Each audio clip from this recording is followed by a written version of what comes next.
میں نے ایسی کون سی غلطی کر دی ہے جس کی وجہ سے یہ سب دیکھنا پڑ رہا ہے؟ ماہی اس بات سے انجان تھی کہ اگلے ہی لمحے اس پر ایک اور قیامت گزرنے والی ہے۔ دروازے کے پاس بیٹھی وہ آنسو بہا رہی تھی کہ اسے چار لڑکے اپنی جانب آتے ہوئے نظر آئے۔ وہ یکدم اٹھی اور تیزی سے بھاگنے لگی۔ ماہی کو بھاگتا ہوا دیکھ کر وہ چاروں بھی تیزی سے ماہی کے پیچھے دوڑنے لگے۔ جلدی پکڑو ورنہ ہاتھ سے نکل جائے گی، ان میں سے ایک نے بولا۔ ارے نہیں نکلنے دیں گے ہاتھ سے، جائے گی کہاں؟ آج تو ہم چاروں کی لاٹری نکل گئی، دوسرے نے مزید کہا۔ صحیح کہا، لاٹری ہی نکلی ہے، ایک تو دلہن، دوسری بلا کی حسین، تیسرا بھی بول پڑا۔ تم لوگ باتیں ہی کرو گے یا لڑکی کو پکڑو گے بھی؟ چوتھے نے غصے سے کہا۔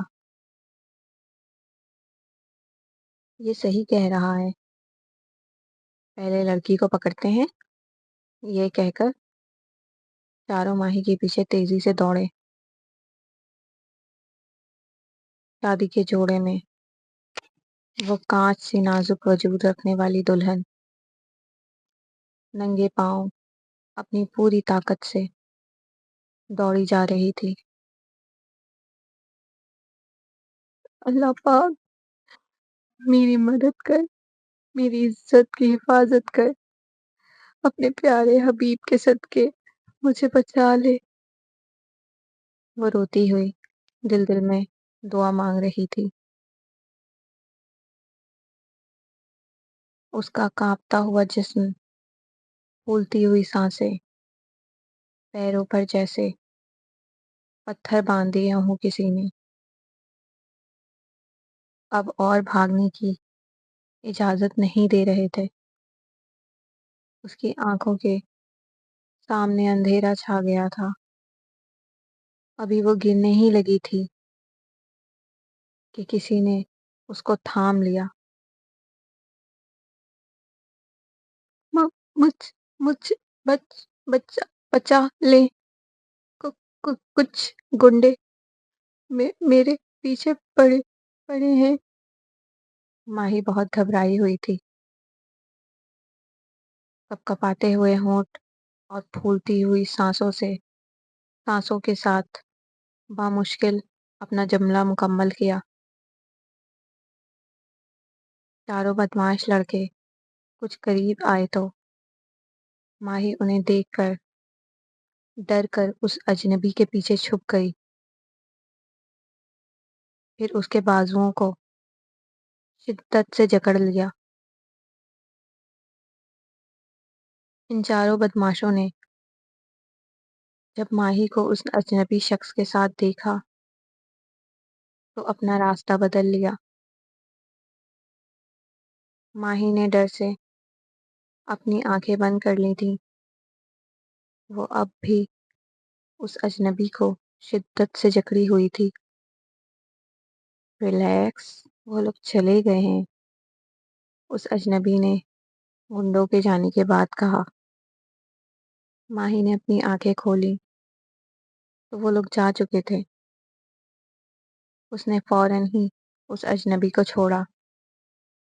اسے ہوش آیا، اس نے کسی غیر محرم کو اتنی شدت سے جکڑا ہوا تھا۔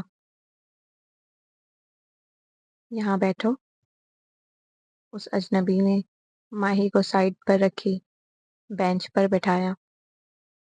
کچھ آگے میڈیکل اسٹور ہے، میں وہاں سے آپ کے لیے پانی لے کر آتا ہوں۔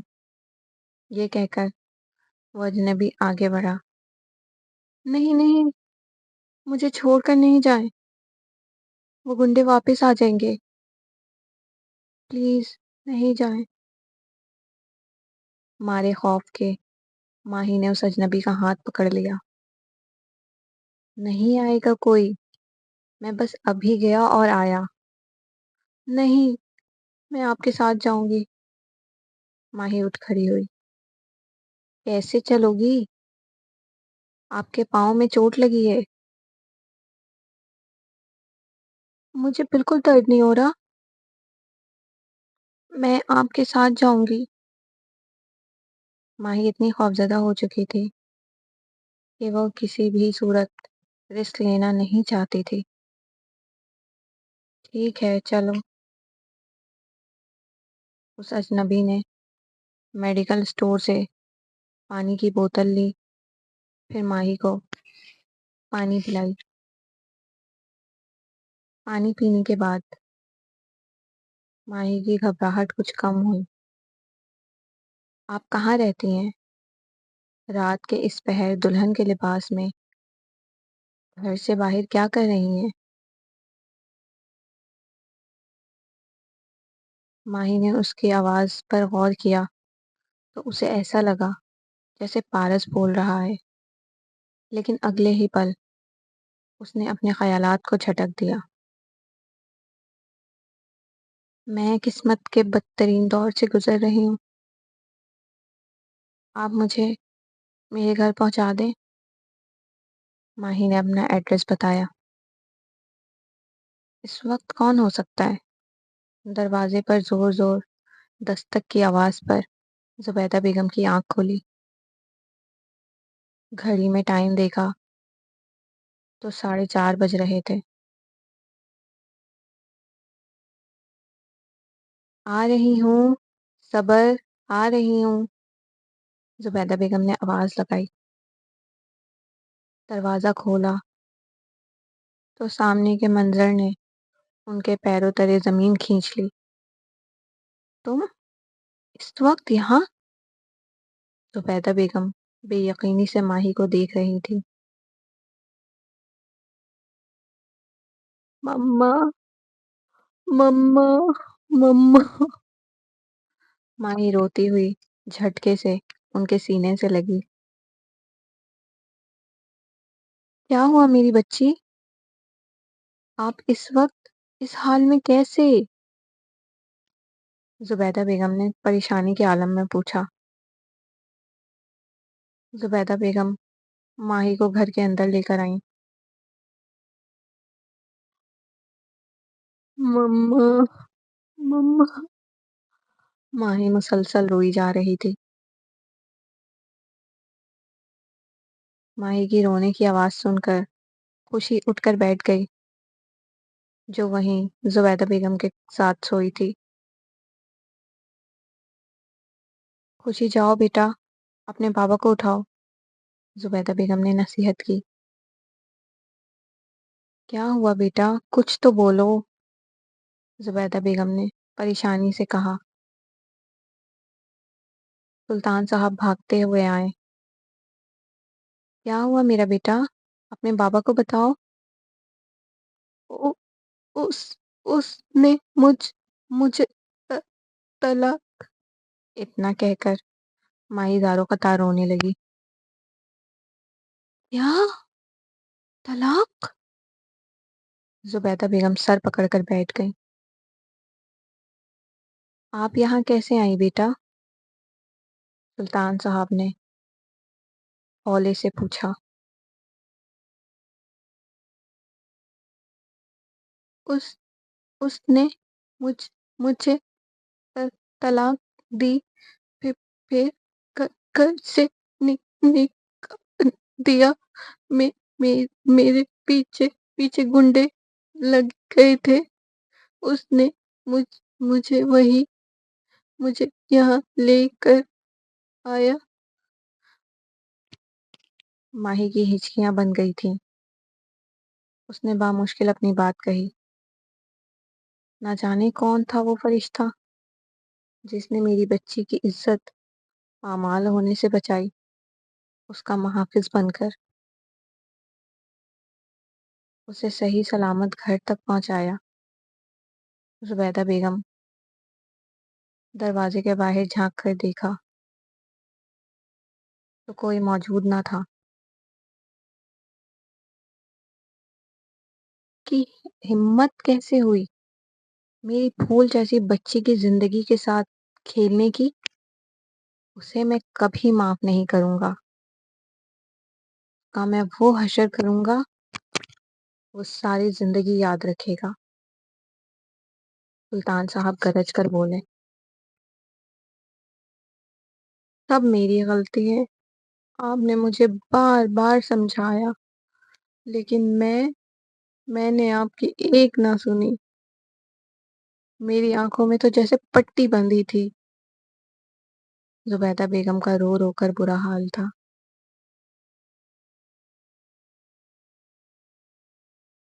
ماہی کے زخموں پر خوشی نے بینڈیج کیا، اسے میڈیسن کھلایا، پھر خوشی اسے روم میں سلانے لے گئی۔ سلطان صاحب غصے سے سرخ ہو چکے تھے، ان کی آنکھوں میں انگارے اتر آئے تھے۔ زبیدہ بیگم خود کو کوس رہی تھیں۔ ماہی سو چکی تھی، فجر کی اذان ہو رہی تھی۔ سلطان صاحب نماز کی ادائیگی کے لیے مسجد چلے گئے۔ زبیدہ بیگم اور خوشی نے نماز گھر پر ادا کی۔ عثمان ساری باتوں سے لا علم سو رہا تھا۔ نماز کی ادائیگی کے فوراً بعد سلطان صاحب اور زبیدہ بیگم جنید کے گھر پہنچے۔ ڈور بیل بجائی تو ملازم نے دروازہ کھولا۔ ملازم نے اندر آنے کا کہا، انجم بی بی کو بلاؤ۔ زبیدہ بیگم نے نصیحت کی، ارے آپ لوگ اتنی صبح صبح ہی ناشتہ لے کر آ گئے، اندر آئیے، باہر کیوں کھڑے ہیں؟ انجم خاتون دروازے پر آئیں۔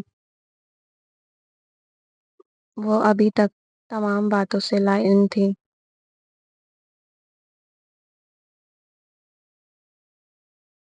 تم سب نکارے ہو، دلہن کے گھر والوں کو تم لوگوں نے باہر کھڑا کر رکھا ہے۔ انجم خاتون نوکروں سے مخاطب ہوئیں، کیا آپ کو واقعی نہیں معلوم ہے کہ کل رات ہی آپ کے بیٹے نے ماہی کو طلاق دے دی ہے؟ یا ہمارے سامنے معصوم بننے کی کوشش کر رہی ہیں؟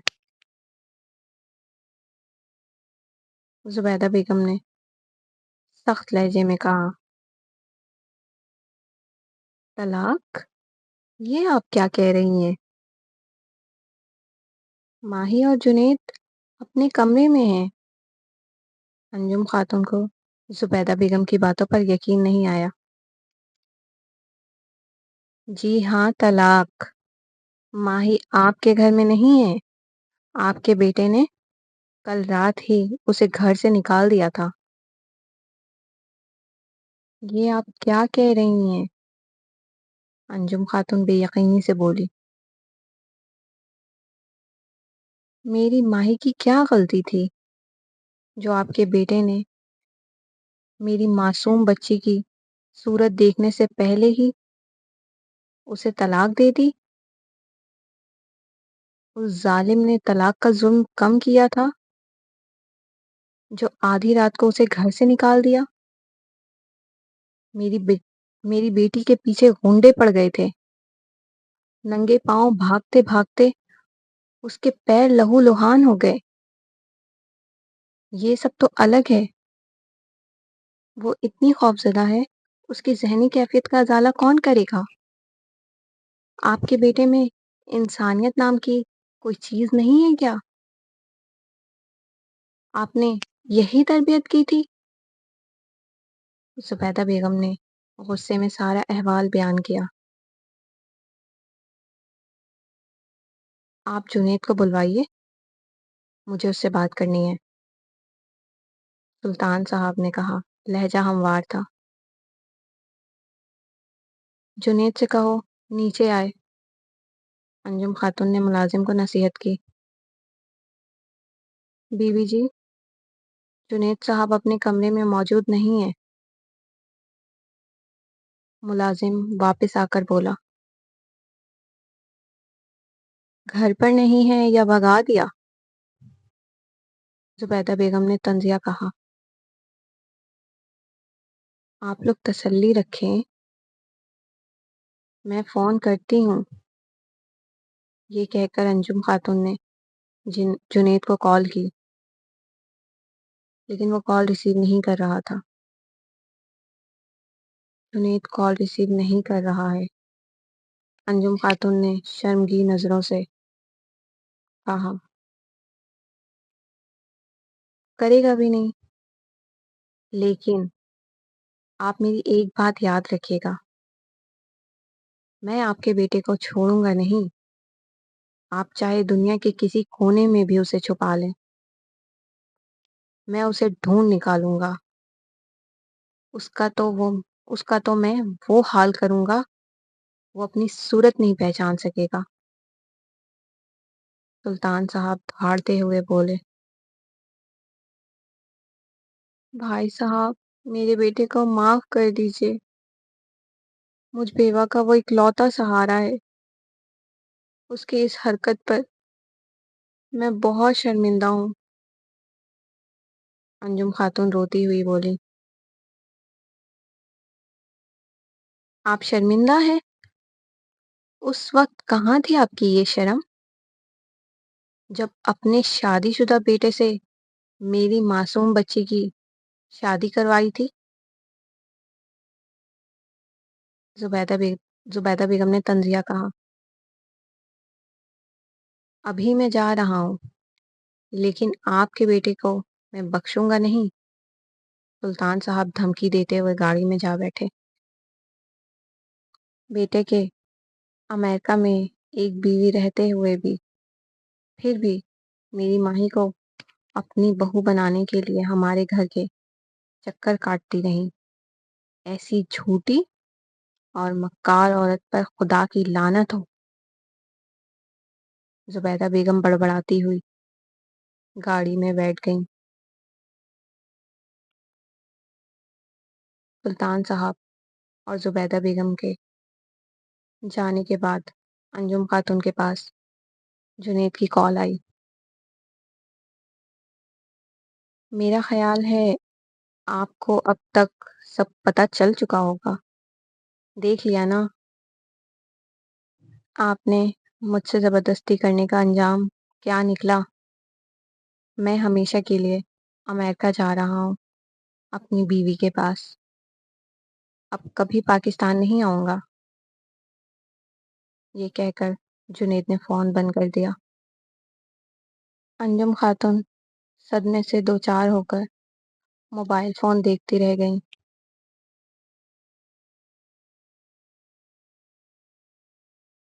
میری بچی کی زندگی تباہ کر کے خود پاکستان سے امریکہ فرار ہو گیا، اسے تو میں کبھی معاف نہیں کروں گا، اس کا تو میں وہ حال کروں گا، اس کی 7 پشتوں کی نسلیں اکھاڑ کر رکھ دوں گا۔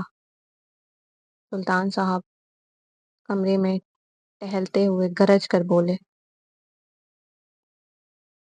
یہ سب میرا کیا دھرا ہے، میں نے اپنے ہاتھوں سے اپنی بیٹی کی زندگی برباد کر دی، ساری غلطی میری ہے۔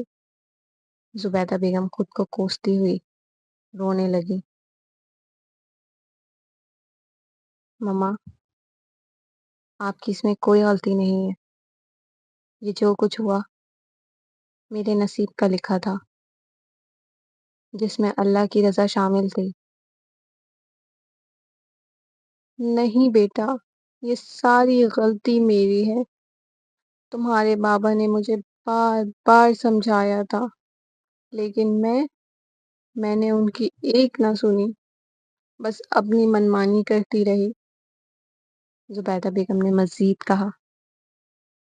مما، کوئی بھی انسان کسی کو اپنی ذات سے اس وقت تک نفع نقصان نہیں پہنچا سکتا جب تک اللہ کی مرضی شامل نہ ہو، اس لیے خود کو قصوروار ٹھہرانا بند کریں، ماہی نے سمجھاتے ہوئے کہا۔ بابا، آپ اسے معاف کر دیں۔ اب ماہی سلطان صاحب سے مخاطب ہوئی۔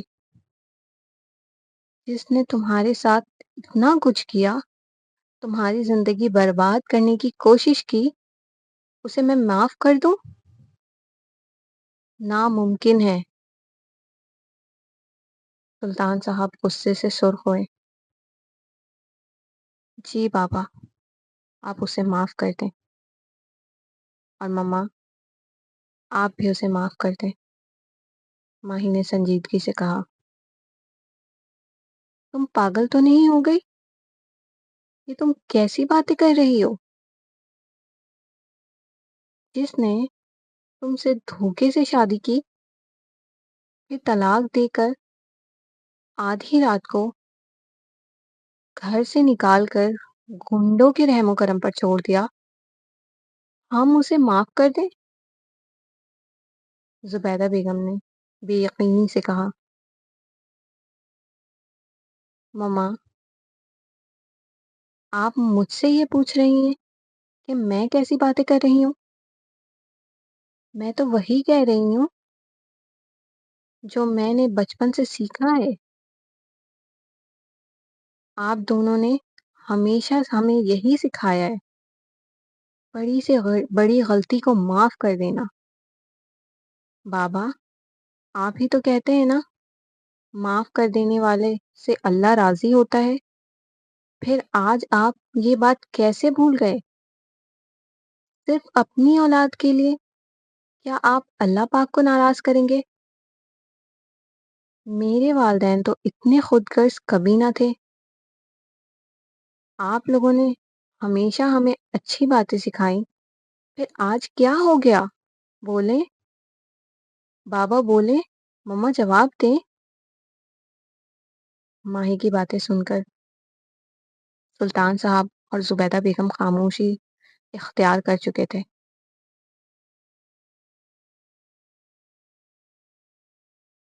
ان لوگوں نے میرے ساتھ جو بھی کیا، اس کی سزا انہیں اللہ پاک دیں گے۔ انہیں سزا دینے والے ہم کون ہوتے ہیں؟ سزا جزا کا فیصلہ کرنے والے ہم کون ہوتے ہیں؟ ہم سب انسان ہیں۔ اللہ نے ہمیں اشرف المخلوقات بنایا ہے، پھر ہم کیوں حیوان بن جاتے ہیں؟ اگر اس نے برا کیا ہے، کیا یہ ضروری ہے ہم بھی برے بن جائیں؟ سلطان صاحب نے اسباب میں سر ہلا کر ماہی کے سر پر ہاتھ رکھا۔ ماہی کی باتیں سن کر سلطان صاحب کا غصہ پانی ہو چکا تھا۔ وہ اپنی کمسن بیٹی کی اس سمجھداری پر خاصے حیران تھے، لیکن کہیں نہ کہیں انہیں اپنی کی گئی تربیت پر فخر بھی محسوس ہو رہا تھا۔ ماہی اب مطمئن ہو کر اپنے کمرے میں چلی گئی۔ بیگم، اب آپ رونا بند کریں، ہمیں اپنی بچی کی حوصلہ افزائی کرنی ہے۔ جو کچھ ہماری بچی کے ساتھ ہوا، اس کی تکلیف کا ہم اندازہ بھی نہیں لگا سکتے، لیکن اللہ نے اس کو بلا کا حوصلہ دیا ہے۔ اس کی سمجھداری اور اس کے حوصلے کو دیکھ کر آج میں بھی دنگ رہ گیا ہوں۔ ہمارے اس طرح کمزور پڑنے پر ماہی ٹوٹ جائے گی۔ آپ اچھی طرح جانتی ہیں ہماری ماہی کتنی نازک مزاج ہے۔ ہمیں اسے زندگی کی طرف لانا ہے۔ سلطان صاحب نے زبیدہ بیگم کو سمجھانے کی کوشش کی۔ زبیدہ بیگم نے اپنے آنسو صاف کرتے ہوئے اسباب میں سر ہلا دیا۔